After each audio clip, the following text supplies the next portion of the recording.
யோசி, டீப்பா யோசி. மண்டைய வெடிக்கிற போல சரி பழிக்கும். சரி சரி, அதுக்கப்புறம் உடம்பெல்லாம் வேர்த்து ஊத்தும். சரி, ஓகே, அதுக்கப்புறம் என்ன ஆகும்? அதுக்கப்புறம் தெரியலையே. அம்பி, I know you can. Come on. தெரியல. Think. இல்ல, மண்டை வலி.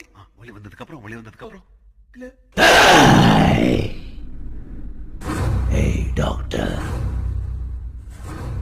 அம்பிய எதுக்கு நோயின்னு தொந்தரவு பண்ணிட்டு இருக்க?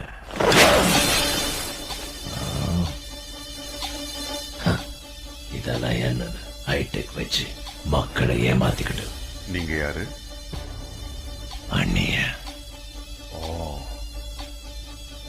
அம்பிக்கும் உங்களுக்கும் என்ன சம்பந்தம்? அம்பி ஒரு பூச்சி, அப்புறாணி, கையாளாகாத கேஸ். எங்க தப்பு நடந்தாலும் ரூல்ஸ் பேசிக்கிட்டு கம்ப்ளைண்ட் கொடுத்துட்டு கேஸ் போட்டுட்டு அழுது